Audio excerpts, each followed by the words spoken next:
Hey guys, this is SoFlo Josh and I'm back doing my video review on my 2023 Honda HR-V Sport.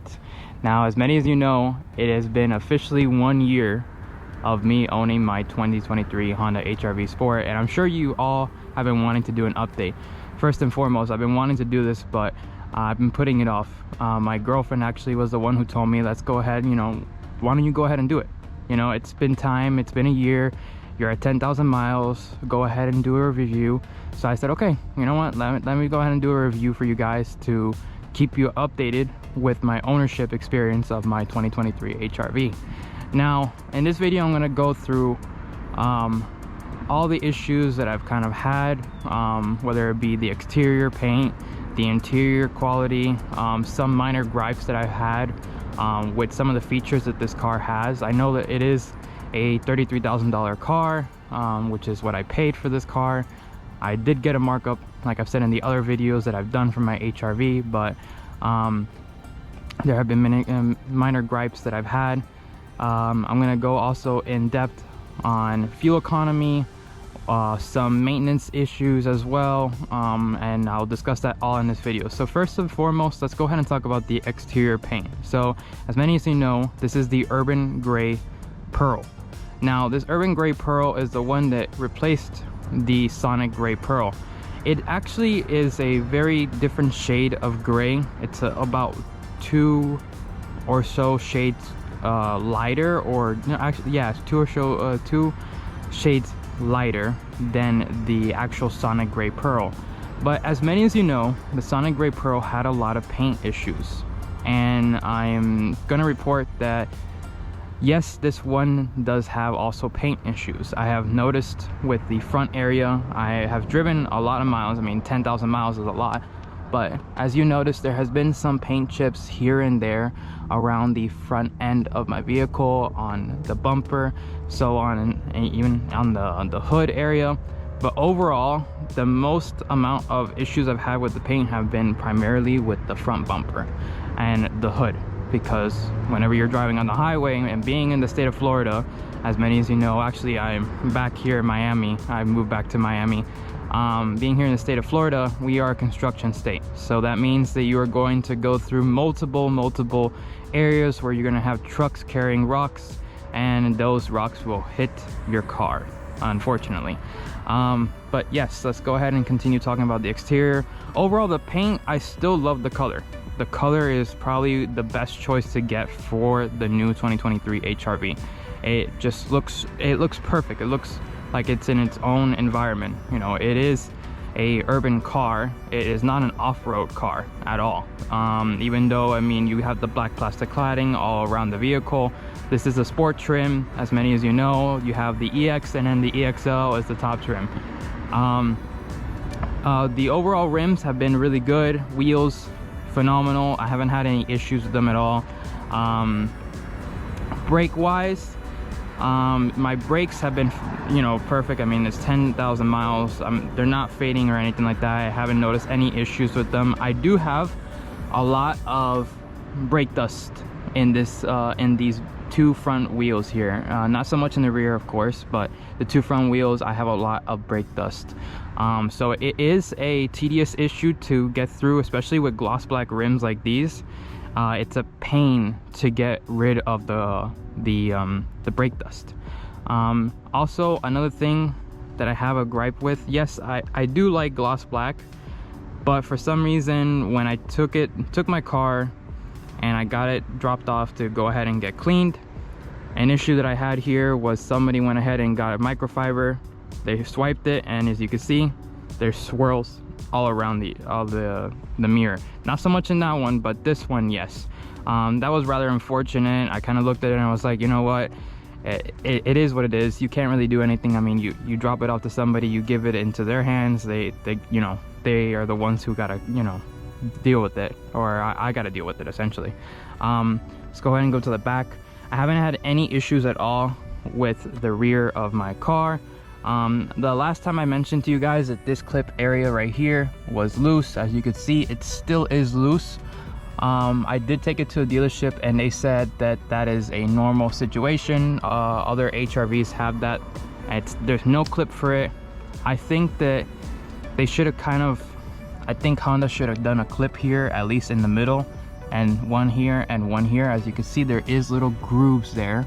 I don't know if many of you guys can see it, but unfortunately, that is one thing that's kind of that bothers me a little bit, because it's like an OCD thing, especially when you're coming back here and you're opening up the trunk, and you know, you're cleaning the car. This is always getting a lot of water, so then all the water gets stuck in here, and then it drops down into the window, and then it causes little spots like this. Like, for example, I just cleaned the car, and unfortunately there has been a lot of spots all over the car because of that.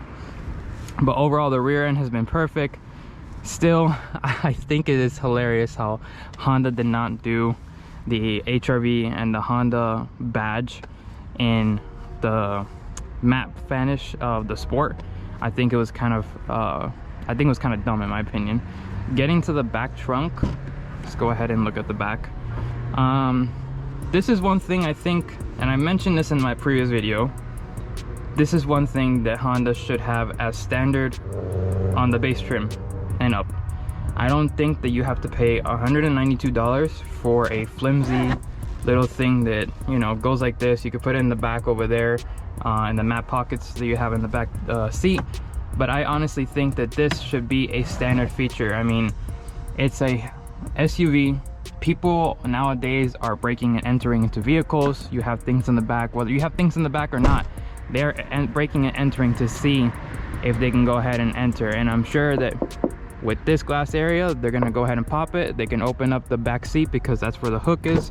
As many as you know, one of my favorite features about this car, and still it truly is that this seat bottom goes down and folds flat. So as you can see, this being here, I think it's rather unfortunate, that design, because like I said, there's a glass right here. They can go ahead and pop it, and boom, they can go ahead, drop it down. If you have anything in the back, that's it. You lose your glass, but then you also lose your valuable stuff as well. Getting into the back seat, relatively easy. Like I said, I am 6 foot tall, so have a lot of headspace. I still have a lot of leg room. This is my seating position right now. Rear vents, I think it should be offered still. This is one thing that I think 100% should be offered on the Sport. At least the Sport and up should get it, as well as the USB type C's in the back. I know a lot of people have complained about that on the HRV forums, as well as the HRV Facebook groups. They have complained about this because, as you know, Europe and Asia all get the vents and get the USB type C, even in the front ports. But we in North America unfortunately do not, which is kind of an annoying situation, because, you know, I know that we're North America, and a lot of people not a lot of people care for it, you know, not a lot of people complain about it. But I will say that is one gripe that I have with the rear end, the rear of the car. Not having those USB type C's in the back is rather unfortunate for anybody who's sitting back there. I've had passengers in the back seat, and they've always asked me, where are the charging ports, where are the charging ports? Same thing with the whole, you know, fold down cup holder area. There's no cup holder in the back, even on the EXL. I just think that Honda's kind of mixed the mark. I know it is a cheap car, it is built in Mexico and everything like that, but at least offer options for us to choose whenever we are purchasing this car and we are building it. Now let's go ahead and get into the interior. Actually, before we get into the interior, how I mentioned before, we are a construction state in the state of Florida, and what happened to me when I was on my way down here was that unfortunately I had multiple trucks carrying multiple rocks, and I had a bunch of rocks hit the whole glass. It cracked my windshield. I don't have a picture of it. When I went to the dealership to go do some regular maintenance for my car, they went ahead and replaced my glass, with the insurance of course covering it fully. And since they did that, this is a OEM Honda, by the way. This is not an aftermarket. I specifically asked them for an OEM one, which is great. But since they've done that, there has been an issue with the calibration of my sensors. Every now and then, whenever I am driving the car, I have lane keep assist, and that's a feature that's standard within all the HRVs. And so one of the things that happens is whenever I'm going over the lane, it actually does not vibrate or let me know, hey, you're going over the lane. I have it toggled on. I've done everything. The person who did the calibration has done it for years with Hondas. So I really don't think it's an issue with them. I think it has to do a primary issue with the safety system. There are times where it does work and it will go ahead and vibrate, but then there's times where it does not work at all.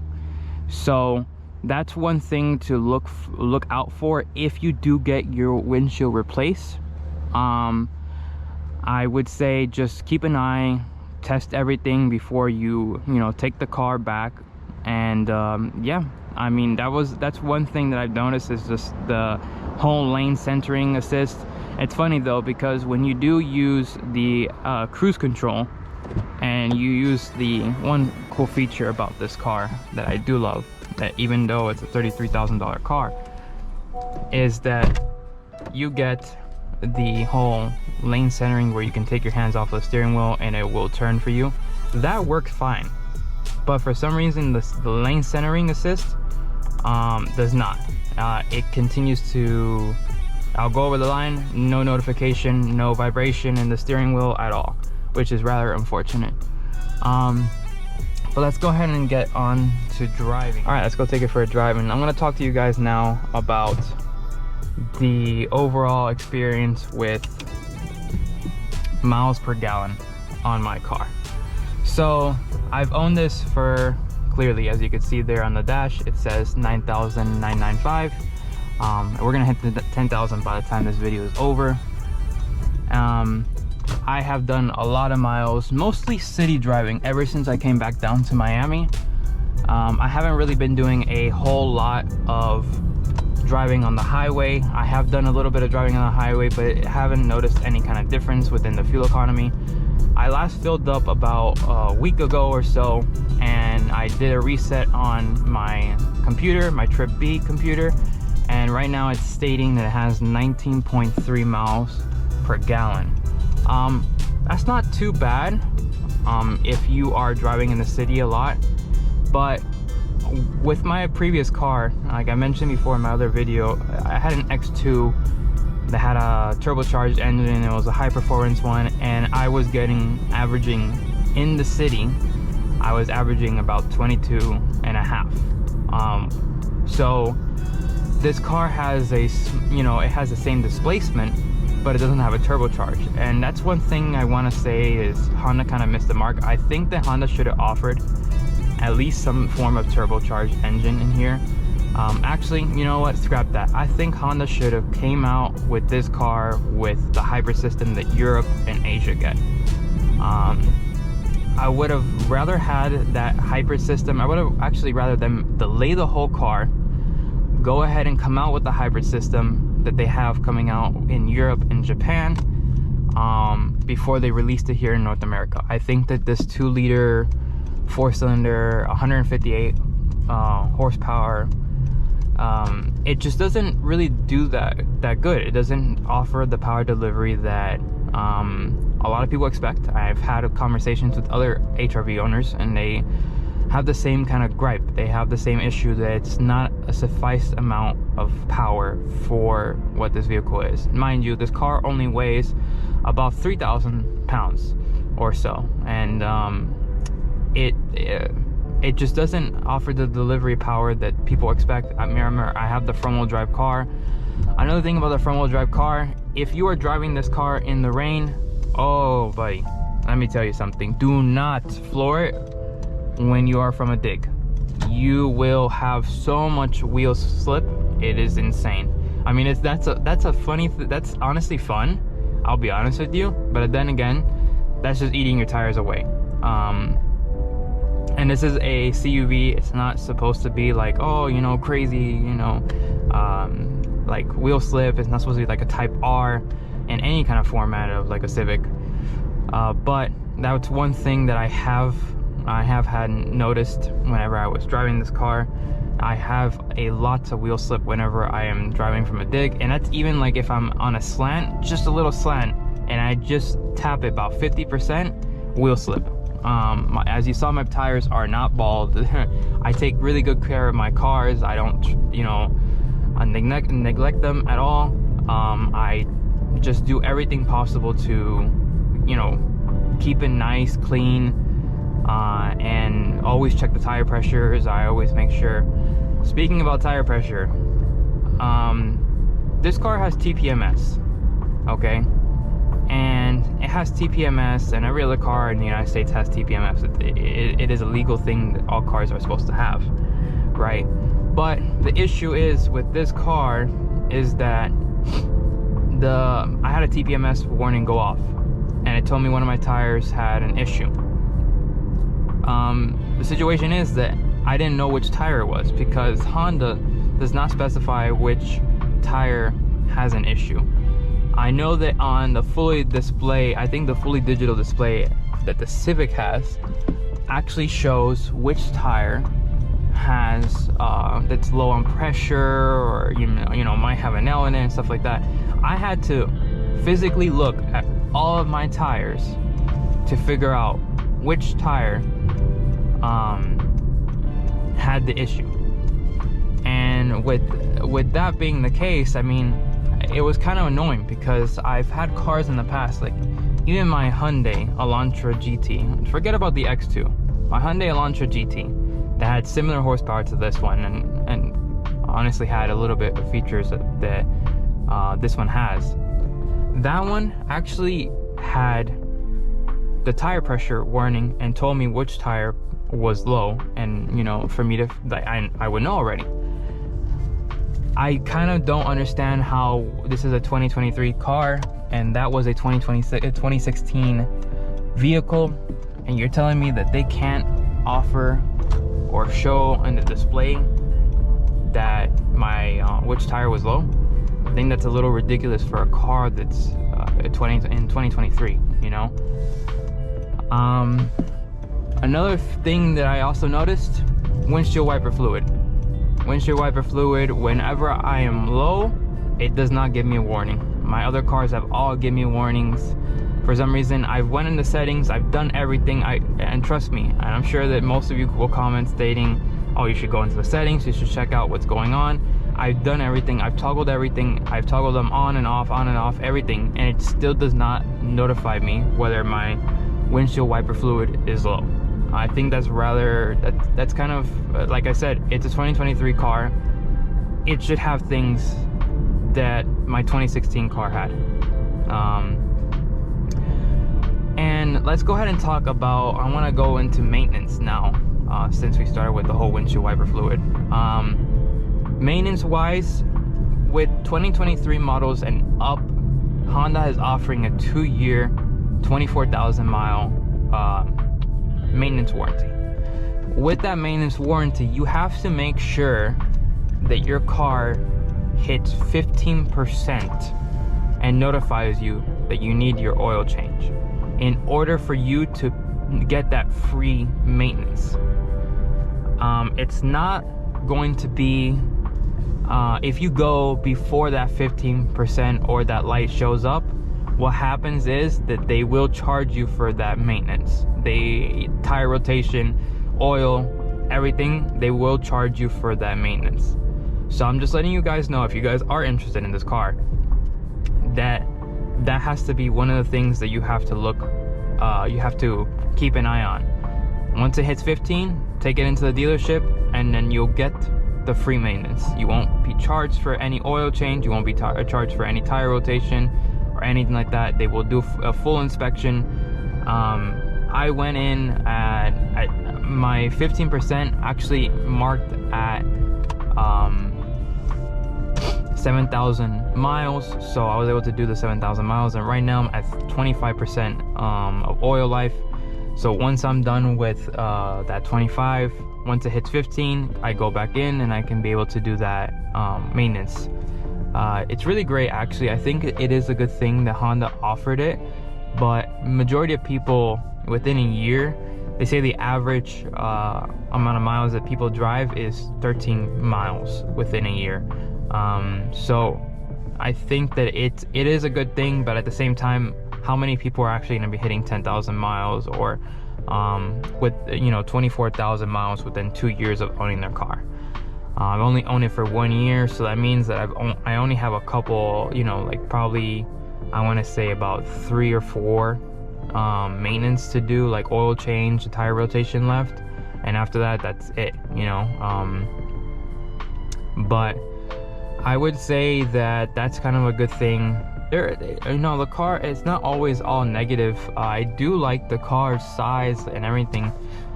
It's just that it doesn't offer a lot of things that most people will expect from a 2023 model year. I honestly would recommend going for the competitors, going for a Hyundai or Genesis, or not Genesis, a Hyundai or Kia, Nissan even. I know that it's crazy for me to recommend a Nissan, but I would totally recommend that one over this car.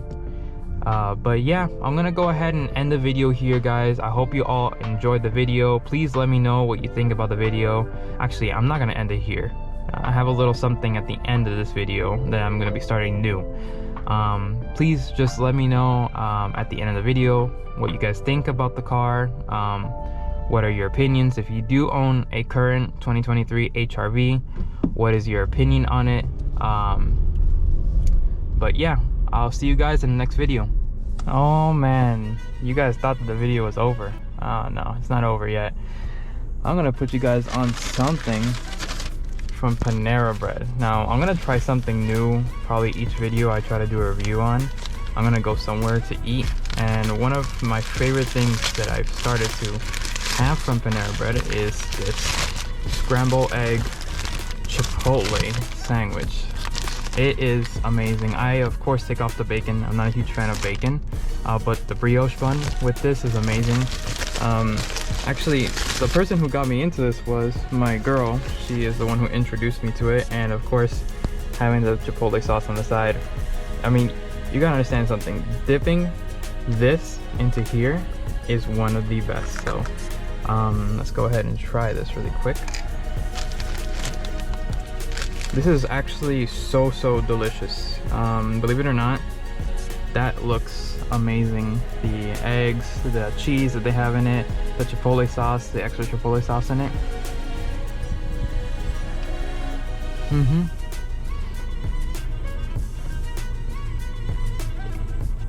This is a 10 out of 10 every single time I come here.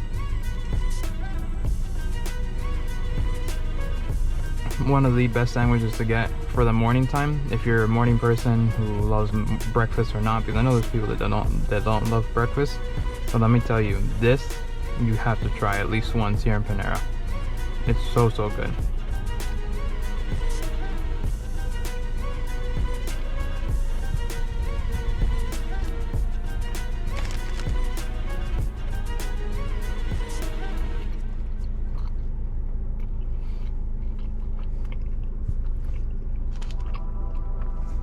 But with that being said, guys, I'm officially gonna end the video here.